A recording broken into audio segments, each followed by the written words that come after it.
documentary. I mean, this is really the vision of somebody called Michael Sanchez, who's this kind of visionary, artist. Incredible. I've never met anybody with a better work ethic than this man. This is his baby. I'm producing it. Probably the funnest project I've ever worked on. It's to do with the trip that you guys took, is that right? Well, it's to do with a burlesque troupe in New Orleans. Their lives, their day-to-day existence, the city itself. I mean, in New Orleans, it's an amazing place. It's a magic place. I mean, you just don't see it anywhere else. And that's why it's kind of world famous and revered, all over the place. Right. Is that it has the magic nowhere else has, and I think largely just the city itself is beautiful. I mean, it's stunning. I could go on and on and on about Gothic mansions and whatnot you see, and the music, of course, and everything. But that atmosphere wouldn't be there without the people there. Talking to these performers, I understood pretty quickly that these are basically a lot of from small towns. They're basically the coolest person from every town that they came from, and that's why they ended up in New Orleans, because that's the only place you can go. Or the quirkiest person or something, I mean, but they're really, really amazing people. Each of these women that are a part of the movie, for the documentary, they all have respectful day jobs. Most people hear burlesque dancer and they might be quick to judge. Does your documentary basically follow them and show why it is that you shouldn't be so quick? Yeah, I mean, it portrays these people as they are, which is these kind of amazing human beings. I mean, everybody's amazing in some sense, but these people are really interesting. And a lot of people hear burlesque and they think stripper. Right. Well, this isn't stripping. I mean, they don't work for a club. It's do it yourself. I mean, they organize the shows themselves. They're doing it as a group, and there's no exploitation happening here. They control everything. They control the artistic vision, what they wear, what they're doing, their performance, the theme of their performance, they control it all themselves, so as I said, there's no exploitation going on there, and I think that's a common misconception about burlesque. Right. So while you were in New Orleans, did you catch a couple of their shows? Yeah. We filmed one show that they did, which was religiously themed. Basically, redemption through sin, more or less.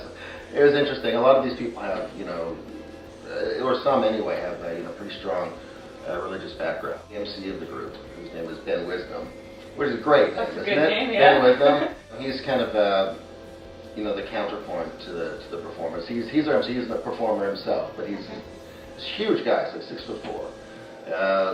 Just big guy, and very imposing, but with a heart of gold. I mean, like one of the nicest people you'll ever meet in your life. Was actually, considered being a preacher.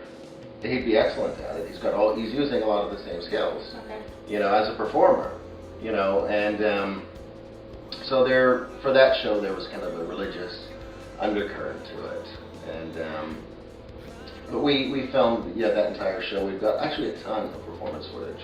Okay. It's also linked to Hurricane Katrina, is that right? Well, you can't make a movie about New Orleans without touching on that. Right. And we have footage of actually protests from the Gulf oil spill. Okay.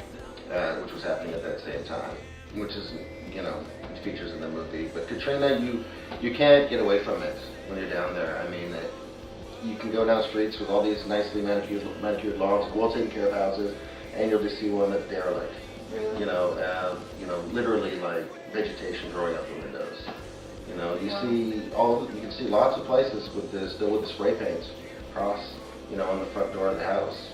Quite chilling. Yeah, I can assume so. These women that are doing the burlesque dancing, were any of them directly affected by the hurricane that you know of? I think that to live in that city after, I think you were affected, regardless of whether you were there or not. And they all have different stories surrounding that. And that's something you touch on in the documentary? Oh yes, of course, yeah. How long has the process been so far? It has been approximately a year so far, and it's going to be hitting the festival circuit. We're looking probably October, November. Where can people find the preview for the movie? We can find it on YouTube. Also, you can find it at the Save Our Souls Facebook page as well. Is that a longer process than writing a book? No. No. No, the book took a long time. Which one do you prefer? They're completely different. Completely different. I mean, you know, writing a book, it's basically you're working alone. And, you know, you can, of course, show things to people and get their opinions and their critiques, but you're basically sat in a room by yourself for a long time. What's scarier, though, being alone with your thoughts or sharing your thoughts and vision with another person? I think being alone with them is far scarier. You know, where do you draw your comfort from? You know, in that scenario. Guess there's a reason people go crazy, right? Yeah. Now, speaking crazy, your socks they're not what I would expect, but can you explain your sock choice today? My sock choice? Yeah. Well, there's not much to explain really. I was kind of in a hurry to get out here, and I was looking around and trying to make sure I hadn't forgotten anything, and I realized I wasn't wearing any socks. So I just ran to the sock drawer and I grabbed some and just hurriedly put them on without even thinking. I mean, at least they're matching. I mean, they're just saying, you know, What are you trying to matching, say? but they're not like on. Oh, there we go. But all right. Well, I got way more put together than you. Yours often aren't matching, or? Yeah. I don't worry about socks that much, frankly. No. So when you don't match them, there's no method to it. Do you know, it's highly unlikely that I would even notice. Really? So you're not the type of person that if you put your sock on a little bit crooked, it's not going to bug you throughout the day? Not really. So is there any one thing in your wardrobe that if it's not just so, you're going to have a messed up day? My chicken costume. Your chicken costume? Yes. Can I hear a little more about that? I like to bring that on Friday nights. Yeah? You know. Is it rubber? Just gonna hop around and I spread some seed on the floor. You know. Alright. It's a slow Friday, you know. And where would one get a chicken costume? Well, you can call me. Go to my website, www.chickencostumertbarnes.com. You can order one online. I make them custom. Nice. Feathers? I think it'll just go into body paint. Alright, there you go. Well, thank you very much. Well, thank you for having me. It was a pleasure. It has been. See you soon. And that's where